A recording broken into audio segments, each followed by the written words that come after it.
नमस्कार साथियों, मैं जय भट्ट एक बार पुनः आपका हार्दिक स्वागत करता हूं मेरे YouTube चैनल RPSC प्लस पर। साथियों, राजस्थान के दुर्ग हम पढ़ रहे थे और इसका भाग हम एक हमने पढ़ा था जिसमें हमने राजस्थान के दुर्गों के विषय में उनकी श्रेणियों को विस्तृत पढ़ा। साथियों, पार्ट 2 में आज हम पढ़ रहे हैं राजस्थान के दुर्गों की विस्तृत व्याख्या और उसमें सबसे पहले लेने जा रहे हैं हम चित्तौड़गढ़ दुर्ग। चित्तौड़गढ़ दुर्ग की विस्तृत व्याख्या चित्रों के माध्यम से आपके सामने आज की जाएगी। परीक्षा की दृष्टि से बहुत ही महत्वपूर्ण टॉपिक है ये। यहाँ से हमेशा कोई ना कोई प्रश्न जरूर बनता है, इसलिए अंत तक बने रहिए। साथियों, राजस्थान के दुर्ग भाग में देखिए, आपको राजस्थान का दुर्ग यहाँ नज़र आ रहा होगा। बहुत ही HD क्वालिटी में बहुत शानदार इमेज है। इसमें आप देख सकते हैं यहाँ पे जैसे बीच में आपको एक हम बात करें तो यहाँ पर आपको ये विजय स्तंभ दिखाई दे रहा होगा साथियों। ठीक है, ये बहुत बड़ी लंबी प्राचीर से बना हुआ बहुत विस्तृत राजस्थान का सबसे बड़ा दुर्ग है। इसके बाद आइए हम बात करते हैं इसके परिचय की। साथियों, इसके परिचय की बात करते हैं, बहुत ही इम्पोर्टेंट। यहाँ से परीक्षा में कई बार प्रश्न सीधे सीधे बन जाते हैं। चित्तौड़गढ़ दुर्ग का निर्माण जो है चित्रांग मौर्य ने करवाया था।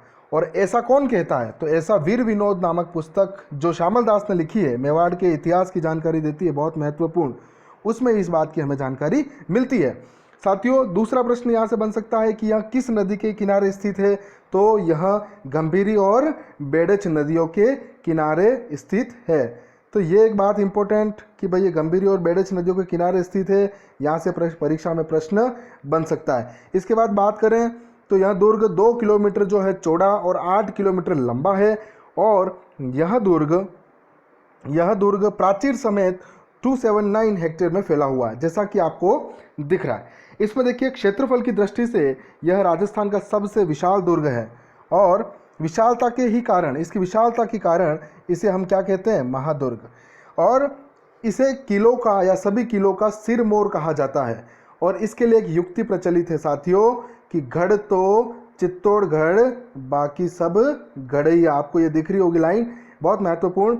इसके बाद दूसरी इंपॉर्टेंट बात इसके बारे में कि बप्पा रावल ने जो मानमोरी, जो मौर्य शासक था, उसको 734 ईस्वी में हराकर चित्तौड़ पर अधिकार कर लिया था। तो यह भी एक बहुत महत्वपूर्ण तथ्य हो जाता है। इसके बाद हम बात करें दुर्ग के उपनामों की, तो साथियों दुर्ग के उपनाम परीक्षा में हमेशा देखने को मिल जाते हैं। सभी छोटी मोटी परीक्षाओं में इसके बारे में प्रश्न बनता है। सब छोटी मोटी परीक्षाओं में इससे प्रश्न बनता है। और वो प्रश्न यहीं से बनता है कि भाई इसके उपनामों के विषय में। बहुत सारे उपनाम हैं इसके, जो आप इस इमेज में देख सकते हैं। आप स्क्रीनशॉट ले लीजिए भले। और देखिए इसमें कि इसमें दिख रहा होगा चित्रकूट दुर्ग। चित्रांग मौर्य ने इसका निर्माण करवाया था, इसीलिए इसे चित्रकूट दुर्ग के नाम से भी जाना जाता है। इसके बाद ये राजस्थान का सबसे बड़ा लिविंग फोर्ट है और मालवा का प्रवेश द्वार भी इसे कहा जाता है। साथ ही राजस्थान का दक्षिणी प्रवेश द्वार, वेल मछली के समान आकृति वाला दुर्ग, राजस्थान का एकमात्र दुर्ग जिसमें खेती की जाती है। इसके साथ ही किलों का सिरमौर, जैसे हमने पिछली स्लाइड में आपको बताया। इसके साथ ही राजस्थान का गौरव वाटर फोर्ट और खिजराबाद। साथियों, इस राजस्थान का गौरव कई बार कांस्टेबल जैसी छोटी परीक्षाओं में इसे पूछा गया है। अब यह प्रश्न पूछे जा सकते हैं कि कौन सा दुर्ग है जिसकी आकृति वेल आकृति के समान है, या राजस्थान का सबसे बड़ा लिविंग फोर्ट कौन सा है, या किस दुर्ग को खिजराबाद कहा जाता है। तो साथियों, आपको बता दूं, प्रथम साका जब हुआ था चित्तौड़ का, उस समय अलाउद्दीन खिलजी ने इसको जीतने के बाद अपने पुत्र के नाम पर इसका नाम खिजराबाद कर दिया था। आइए इसके बारे में और जानकारी लेते हैं।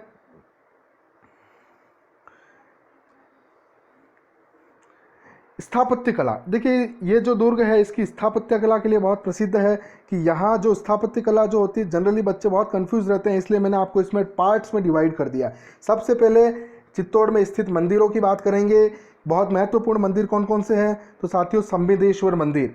संबिदेश्वर मंदिर जो है उसका निर्माण मालवा के शासक राजा भोज के द्वारा 1011 से 1055 के मध्य नागर शैली में करवाया गया तथा इसका जीर्णोद्धार महाराणा मोकल जी ने करवाया। और इसी कारण इसे क्या कहा जाता है? मोकल जी का मंदिर। तो कन्फ्यूजन नहीं क्रिएट होना चाहिए कि संबिदेश्वर मंदिर और मोकल जी का मंदिर एक ही है। मैं आपको आगे इमेज में भी इस चित्र को स्पष्ट करने का प्रयास करूंगा। साथियों, इसके साथ ही दूसरा प्रमुख मंदिर कालिका मंदिर। कालिका मंदिर जो है वह मूलतः 8वीं सदी में निर्मित एक सूर्य मंदिर था और बाद में कालांतर में उसे कालिका मंदिर के रूप में परिवर्तित कर दिया गया। इसको मानमोरी ने इसका निर्माण सूर्य मंदिर के रूप में करवाया था। आगे चलते हैं।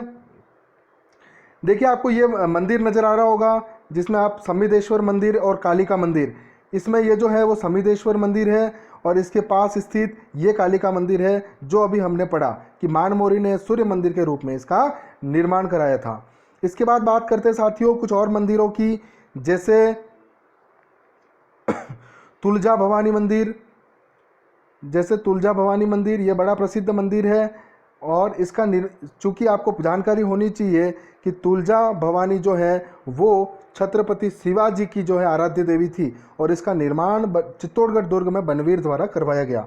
इसके बाद बात करें कुंभ स्वामी मंदिर की, तो यह मूलतः शिव मंदिर था जिसे बाद में वैष्णव मंदिर बना दिया गया और इसका जीर्णोद्धार महाराणा कुंभा द्वारा करवाया गया पंचायतन शैली में, इसीलिए इसे कुंभ स्वामी मंदिर भी कहा जाता है।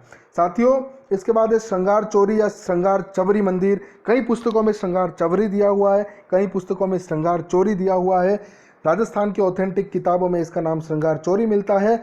इसका निर्माण यह राणा कुंभा की पुत्री रमाबाई के विवाह की चवरी यहाँ पर बनी हुई होने के कारण इसे चवरी मंदिर भी कहा जाता है। साथियों सतबीस देवरी एक और अन्य प्रसिद्ध मंदिर है जो 11वीं शताब्दी में निर्मित है और यहाँ 27 देवरिया है। यह मूलतः एक जैन टेम्पल है जिसमें जैनों के 24 तीर्थंकर की मूर्तियाँ स्थित हैं। इसके बाद बात करें मीरा मंदिर की, तो यहाँ पर जो है यहाँ कोई प्रतिमा नहीं है, हालांकि वर्तमान में यहाँ प्रतिमा स्थापित कर दी गई है और इसके सामने ही गुरु रैदास की छतरी बनी हुई है। आगे हम बात करते हैं इसके बाद नेक्स्ट। साथियों ये बहुत इंपॉर्टेंट चीज़ें हैं सारी, क्योंकि आपने आज तक जो है नाम तो सुने होंगे लेकिन चित्र नहीं देखे होंगे। मैंने आपके लिए काफ़ी मेहनत करके ये वीडियो तैयार किया है जो आपके आरएएस जैसी बड़ी परीक्षाओं में बहुत उपयोगी होने वाला है। साथियों अगला जो मंदिर है वो है तुलजा भवानी, जो आपको यहाँ दिख रहा होगा, जिसके बारे में मैंने आपको यहाँ चर्चा की थी तुलजा भवानी मंदिर की। वही तुलजा भवानी मंदिर है ये वाला और इसमें जो है बनवीर द्वारा निर्मित है। इसके अलावा मैंने अभी जैन टेम्पल की बात की, 27 देवरी 27 देवरिया जहाँ निर्मित है, ये यहाँ 24 तीर्थंकर भी जैनों के हैं। यह एक जैन मंदिर है, बहुत प्रसिद्ध है, आपको याद रखना है इसको। आगे हम चलते हैं नेक्स्ट। साथियों अभी मैंने कुछ और मंदिरों की चर्चा की आपसे, एक मीरा मंदिर और दूसरा कुंभ स्वामी और श्रृंगार चवरी। तो ये है मीरा मंदिर जहाँ मीरा की छोटी सी मूर्ति है और इसके ऊपर भगवान श्री कृष्ण की मूर्ति अंदर से देखने से आपको ज्ञात होगा। इसके बाद ये है कुंभ स्वामी मंदिर और ये है श्रृंगार चोरी या श्रृंगार चवरी। तो इस प्रकार से ये आप तीनों मंदिर यहाँ देख रहे हैं, इमेज में आप स्क्रीनशॉट लेके समझ सकते हैं। आगे चलते हैं नेक्स्ट। हम बात करें, अभी हमने स्थापत्य कला में मंदिरों की चर्चा की, अब हम बात कर रहे हैं आगे कुछ स्तंभों की। तो स्तंभों में सबसे पहला नाम किसका आएगा? विजय स्तंभ का। और विजय स्तंभ ये आपके सामने दिख रहा है आपको, ये विजय स्तंभ है। इसके बारे में इसका बेसिक परिचय की बात करें, हम इसके परिचय की बात करें तो विजय स्तंभ जो है महाराणा कुंभा ने मांडू या मालवा के सुल्तान को हराने के बाद इसका निर्माण करवाया था और ये बड़ा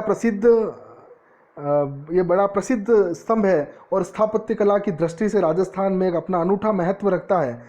और इसके विषय में कुछ बहुत इम्पोर्टेंट बात हम करें तो साथियों ये देखिए, इसका निर्माण महाराणा कुंभा ने मालवा और मांडू के सुल्तान महमूद खिलजी को हराने के पश्चात, सारंगपुर युद्ध हुआ था 1437 में, उसमें हराने के बाद जो है इसका निर्माण करवाया गया।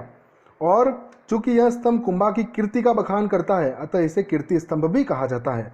साथियों इस विजय स्तंभ में विष्णु के सभी अवतारों के अत्यंत सजीव और कलात्मक देव प्रतिमाएं उत्कीर्ण हैं, जिसके कारण इसके कुछ अन्य उपनामों से भी इसे जाना जाता है, जैसे हिंदू मूर्तिकला का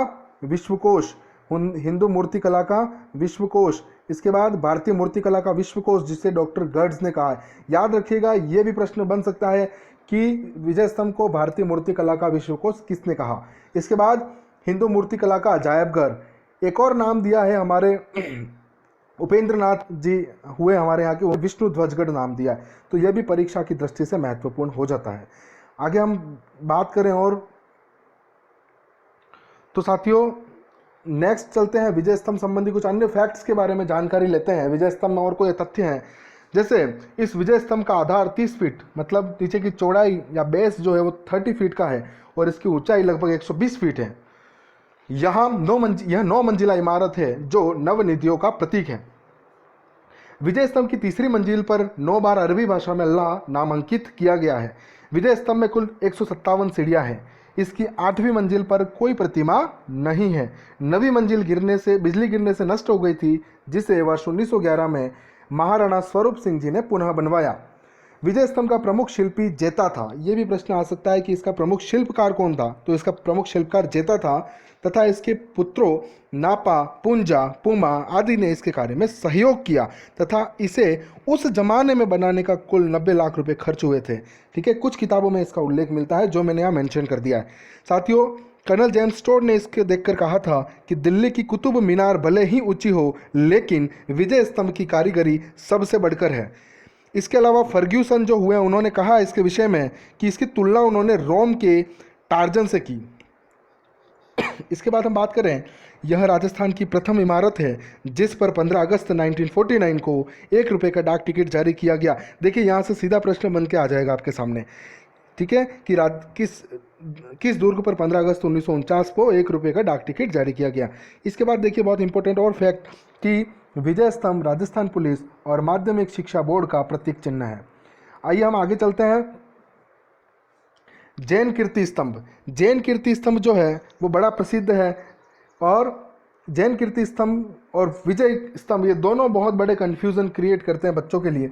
विजय स्तंभ साथियों कुंभा ने बनवाया था सारंगपुर युद्ध में विजय होने के बाद, और जैन कीर्ति स्तंभ है वो उससे पुराना है, और इसका जो निर्माण है वो 10वीं और 11वीं शताब्दी में बगेरवाल जैन जीजा, जिसका और एक और नाम मिलता है जीजाजी कथोड़, तो ये जीजाजी कथोड़ ने इसका निर्माण करवाया था। और ये आदिनाथ जैन धर्म को समर्पित होने के कारण इसे आदिनाथ स्मारक भी कहा जाता है, आदिनाथ स्मारक भी कहा जाता है। इसके अलावा कीर्ति स्तंभ प्रशस्ति लिखने की शुरुआत अत्रि ने की थी, जिसका समापन उसके पुत्र महेश ने किया। तो यहाँ कीर्ति स्तंभ प्रशस्ति बनी हुई है, तो आपको याद रखना है कि जैन कीर्ति स्तंभ और विजय स्तंभ दोनों अलग है। इसके अलावा विजय स्तंभ को विजय कीर्ति स्तंभ भी कहा जाता है, क्योंकि कुंभा की कीर्ति का बखान करता है, जैसे मैंने आपको बताया, इसलिए उसका पूरा नाम विजय कीर्ति स्तंभ कहा जा सकता है, और इसे हम जैन कीर्ति स्तंभ कहेंगे। और इस कीर्ति स्तंभ 7 मंजिला ऊंचा है, 7 मंजिला है, और इसकी ऊंचाई 75 या 75 फीट है। आप हमें यूट्यूब चैनल RPSC प्लस हमारा यूट्यूब चैनल है, उस पर आप फॉलो कर सकते हैं, आप व्हाट्सअप कर सकते हैं, मैंने नंबर मेंशन किए हैं। साथ ही इंस्टाग्राम पर RPSC प्लस पर आप फॉलो कर सकते हैं, और टेलीग्राम पर भी आप RPSC प्लस चैनल पर फॉलो कर सकते हैं। आगे आइए हम इसकी चर्चा करते हैं। नेक्स्ट, अन्य स्थापत्य। अब हमने सबसे पहले बात की मंदिरों की, इसके पश्चात हमने बात की स्तंभों की, अब हम बात कर रहे हैं अन्य स्थापत्य कला की। चित्तौड़गढ़ दुर्ग में कुछ अन्य चीज़ें भी स्थित है, जिसमें हम देखें सबसे पहले पद्मिनी महल। यह आपको दिख रहा है, ये पद्मिनी महल है, और पद्मिनी महल राणा रतन सिंह की सुंदर पत्नी का एक खूबसूरत मंदिर था, जो एक सुंदर जलाशय पर स्थित है। इसके अलावा एक और महल फतेह प्रकाश महल स्थित है यहाँ पर, और इसका निर्माण फतेह सिंह जी ने करवाया था। वर्तमान में इसे एक संग्रहालय के रूप में विकसित किया गया है। तो ये आप इमेज ले सकते हैं। देखिए, मैंने बहुत लंबा समय लगाया इस वीडियो को तैयार करने में, और एक एक इमेज को कलेक्ट किया आपके लिए, ताकि आप इसे बेहतर से बेहतर समझ सकें। साथियों, हमसे जुड़े रहें, लगातार अपडेट्स मिलेंगे, और मैं कोशिश करूँगा अच्छे से अच्छे वीडियोज़ आपके लिए कंटेंट लेके आऊँ, ताकि आपको और कुछ भी देखने की ज़रूरत ना पड़े। आगे हम बात करें साथियों, स्थापत्य कला में अन्य महलों में हमने अभी देखा, इसके अलावा कुछ और महल, कुंभा के महल। साथियों, इसे 9 कोठा महल या नवलखा महल भी कहा जाता है। 9 कोठा महल या नवलखा महल भी कहा जाता है। इसका जीर्णोद्धार कह लो या निर्माण कह लो, महाराणा कुंभा द्वारा करवाया गया। बाद में पृथ्वीराज सिसोदिया के दासी पुत्र जो बनवीर था, उसने इस दुर्ग को यहाँ पर अंतः दुर्ग बनाने की कोशिश की थी, इस कुंभा दुर्ग में। इसके बाद कुछ और ऐतिहासिक घटनाएं यहाँ से जुड़ी हुई है, जैसे चंदन का बलिदान दिया जाना, किसके द्वारा? पन्नादय द्वारा। इसके अलावा मीरा द्वारा कृष्ण की आराधनाएं करना, ये सारी घटनाएं यहाँ से संबंधित हैं। इसके अलावा हम बात करें, हमने स्थापत्य कला में सारी चीज़ें देख ली। अब देखिए कुछ और चीज़ें बच गई जो हमने मेंशन किया लास्ट में, जैसे रत्नेश्वर तालाब, कुंभ सागर तालाब, हाथी कुंड, भीमलत, उदय सिंह की जाली रानी द्वारा निर्मित जाली बाद हो गया, या आप याद रखिएगा ये जाली बाव है, बाव जालीबाग। इसके अलावा तोपखाना, बामाशाह की हवेली, हिंगलू आहड़ा के महल आदि यहाँ पर स्थित है। आप इसे स्क्रीनशॉट लेके समझिए। इसके बाद हम बात करें चित्तौड़गढ़ दुर्ग से संबंधित अन्य महत्वपूर्ण तथ्य।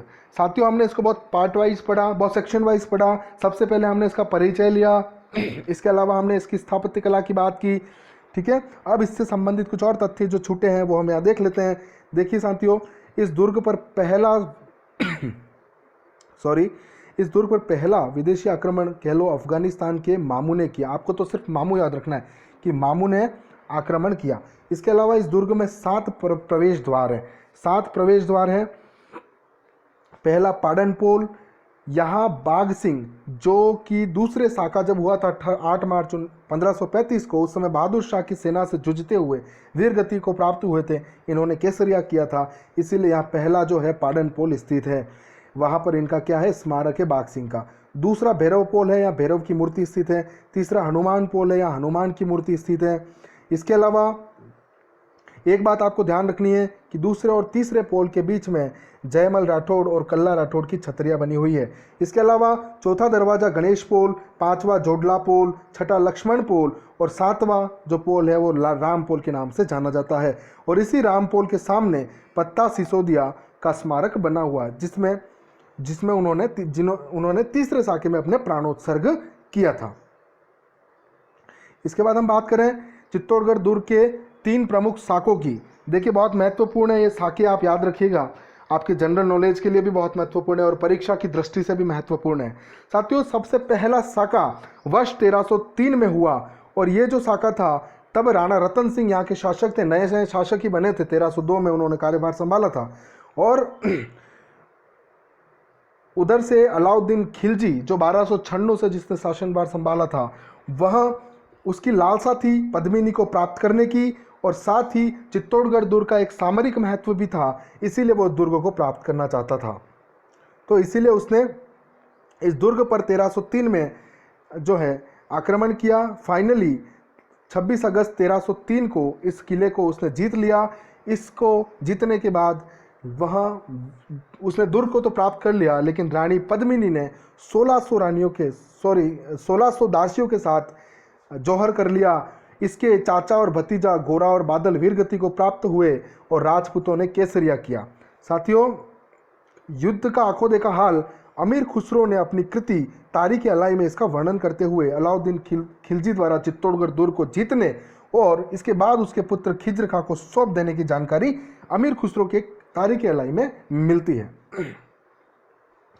इसके बाद हम बात करें साथियों चित्तौड़ का दूसरे साके की, तो चित्तौड़ का जो दूसरा साका है वो 1535 में हुआ, जब 8 मार्च 1535 को गुजरात के सुल्तान बहादुर शाह ने अपने सेनापति रूमी खां के नेतृत्व में चित्तौड़ पर आक्रमण कर दिया।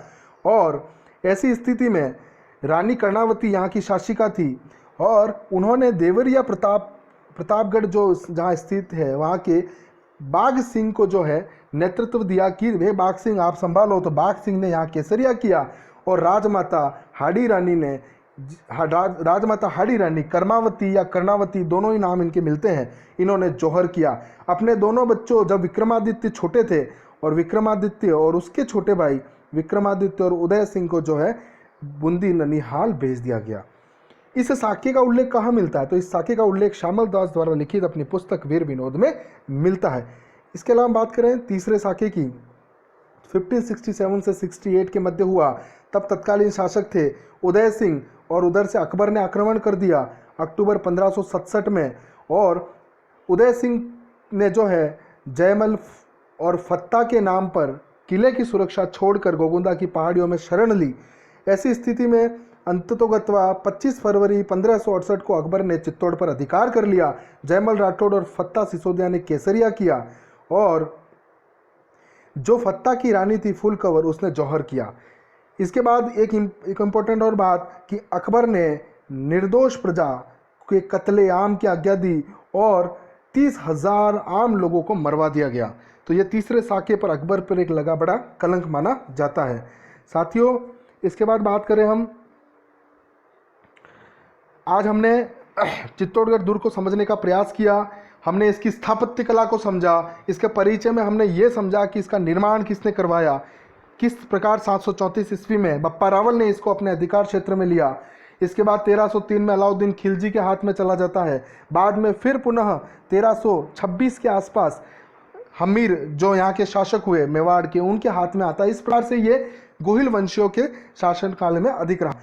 इसके अलावा 1567 में अकबर ने जैसे 1567-68 में इसको अपने अधिकार में ले लिया, और उसके बाद 1615 में जब मुगल संधि होती है तब वो पुनः अमर सिंह को लौटा दिया जाता है। इस प्रकार से बड़ी एक रणनीतिक यात्रा चित्तौड़गढ़ दुर्ग की रही, और इसके ऐतिहासिक महत्व को देखते हुए इसको राजस्थान गौरव कहा जाता है। आई होप आपको इस वीडियो में बड़ा आनंद आया होगा और मैंने प्रयास किया है कि सारी चीज़ों को चित्र के माध्यम से प्रकटीकरण किया जाए। साथियों, मेरे चैनल से जुड़े रहिए, आरपीएससी प्लस को सब्सक्राइब कीजिए ताकि मैं आपको बहुत शानदार स्टडी मटेरियल ला के दे सकूं और आपकी तैयारी इस चैनल के माध्यम से हो सके। चित्तौड़गढ़ दुर्ग को यहाँ पढ़ने के बाद आप राजस्थान के किसी भी चैनल से कंपेयर कर लेना, आपको ये कंटेंट जिस प्रकार इमेजेस के माध्यम से मिलना शायद मुश्किल होगा। साथियों, आप कमेंट के माध्यम से बताइए, और भी आपकी कोई क्वारीज हो, आप किसी और अच्छी तरीके से कुछ नया रिप्रेजेंटेशन चाहते हैं तो हम उस पर कार्य करेंगे। बहुत बहुत धन्यवाद।